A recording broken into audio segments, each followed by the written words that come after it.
ẹ dúró náà kí ló dé tí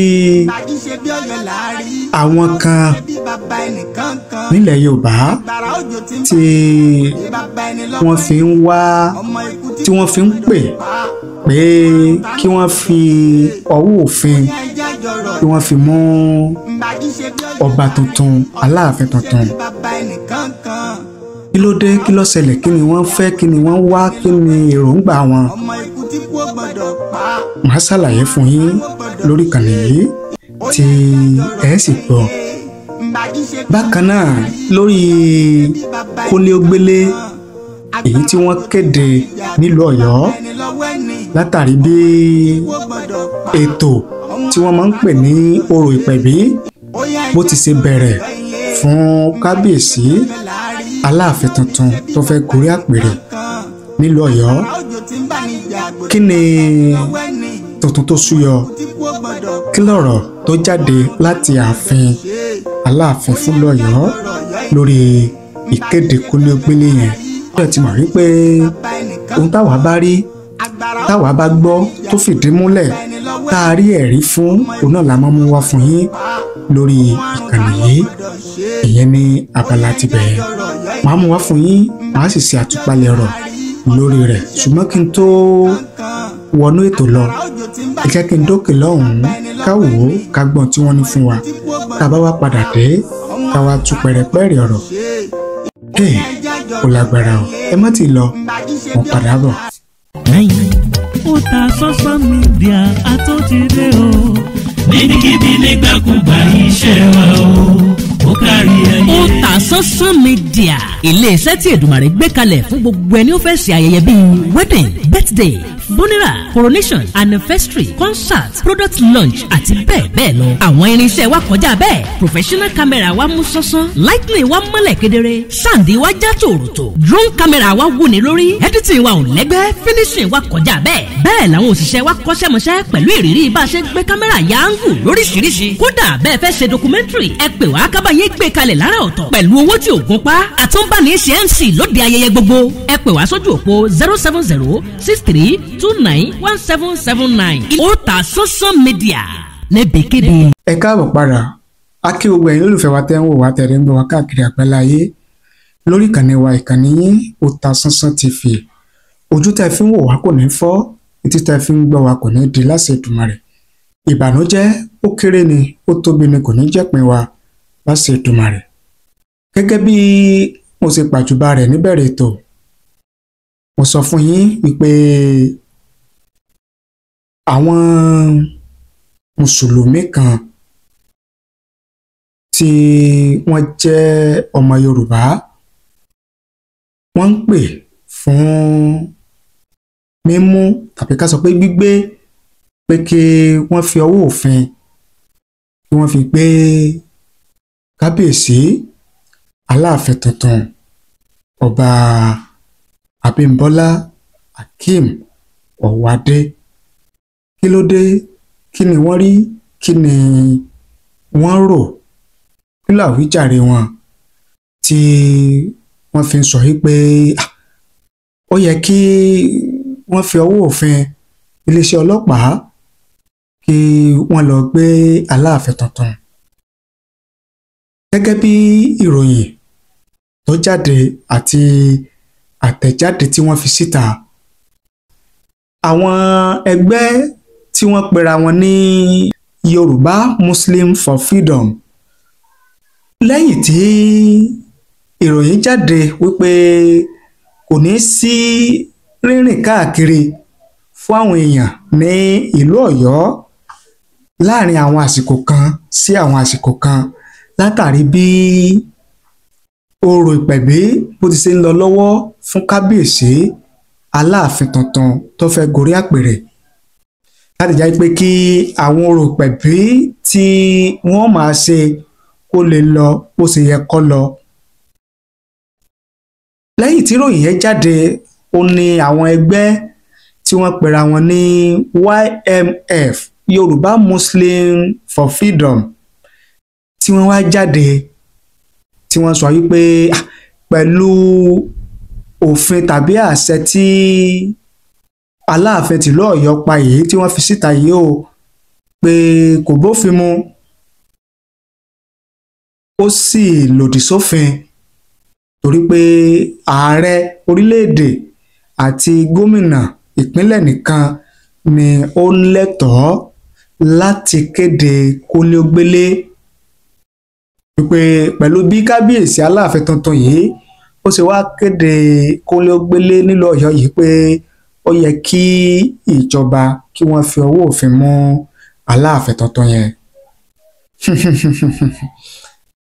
Lẹ́yìn tí ìròyìn yẹn wá jáde tí àwọn ẹgbẹ́ YMF, àwọn mùsùlùmí kan tí wọ́n pera wọn ní àwọn ọmọ Yorùbá kan tí wọ́n pera wọn ní mùsùlùmí tó ń jà fún ẹ̀tọ́ mùsùlùmí tí wọ́n wá fi síta, òun ló wá mú kí àwọn ìjòyè ìlú kan lọ́yọ̀ọ́ Aláàfin ló wá mú káwọn náà jáde wípé ohun tí àwọn ẹgbẹ́ YMF tí wọ́n sọ yìí, ohun tí kò tàbùkù ipò ọba Aláàfin, òun ni wọ́n ń sọ bí wọ́n ṣe ń sọ wípé ó yẹ kí ìjọba kí wọ́n fi ọwọ́ òfin mú Aláàfin tìlú Ọ̀yọ́ látàrí ìkéde kónílé-ó-gbélé tí wọ́n fi síta. Àwọn olóyè yẹn wá ń jẹ́ kó yé wípé kónílé-ó-gbélé tí wọ́n kéde yìí fún àlàáfíà ìlú náà ni, kálàáfíà kó lè bá wà, kí orò ìpẹ̀bí tí wọ́n máa ń ṣe yẹn fún Aláàfin tí ó bá gorí àpèrè kó lè lọ ní ìrọwọ́rọsẹ̀, òun ni ó fa ìkéde kónílé-ó-gbélé yẹn. Lẹ́yìn ìyẹn ó ní ààfin Aláàfin Ọ̀yọ́ òun tó wá fi àtẹ̀jáde mìíràn ránṣẹ́ síta láti ṣàlàyé ohun tó rọ̀ mọ́ ìkéde kónílé-ó-gbélé tí wọ́n kéde. Kí wá ni ó wà nínú àtẹ̀jáde tí ààfin kábíyèsí Aláàfin tuntun tí wọ́n fi síta? Ẹ jẹ́ kí n mú wá fún yín gẹ́gẹ́ bí wọ́n ṣe fi síta fún wa. From the office of Aláàfin Abímbọ́lá Akeem Owade, press release. Restriction of movement in Oyo Town. The office of the Chief of Staff to His Imperial Majesty, the Aláàfin of Oyo, has noted the sentiments expressed by a section of Oyo populace on the restriction of movements during certain hours of the day, announced in view of the ongoing Oro Ìpẹ̀bí being currently performed in respect of Aláìlúwà Ọba Abímbọ́lá Abdulhakeem Owade, ascendancy of the throne of the Aláàfin, while the employment of words such as curfew, arrest, and detention were used in earlier release that emanated from this office. They were used in the loose traditional sense of any time Oro rites are performed in Oyo Kingdom, and their interpretations should be seen as such and not being coercive or meant to demean or prevent the ongoing Ramadan and Lenten seasons. Instead, they were just meant to encourage our people to be mindful of their movement during the traditional rites. Therefore, the earlier release concerning curfew, arrest, and detention of violators should be discontinued. His Imperial Majesty himself, being a practicing Muslim and a man of Iman faith, will never toy with human rights and freedom enshrined and guaranteed by Constitution. His Imperial Majesty Ọba Abímbọ́lá Akeem Owade has directed that the issue of curfew be discontinued. The Ọba, being a peace-loving king, does not want disunity and disharmony among the subjects, as the initial release was aimed at protecting the lives of all and sundry in Oyo Town during the period of the Oyo rites. The indigenes are advised to be mindful with their movement in the areas where the Oro rites are being performed.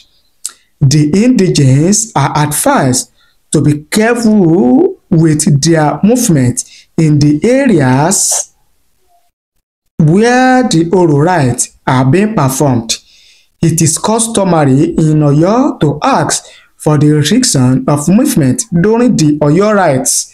However, the office of the Chief of Staff regrets the use of the word curfew, arrest, and detention, and thereby accept responsibility because the Oba had started the rites when the release was made. We enjoy the good people of Oyo to go about their normal duties without fear of arrest, detention, and molestation. Ìlú Ọ̀yọ́ á gbè wá o, ilẹ̀ Yorùbá ò ní bàjẹ́. Sign Rotimi Ọ̀ṣúntọ́lá MBA Chief of Staff. Gẹ́gẹ́ bí ohun tí wọ́n fi síta láti ààfin Aláàfin Kábíyèsí Ọba Abímbọ́lá Akeem Ọ̀wádé òní àti mú wá fún yín yẹn léyìí tó ń túmọ̀ sí pé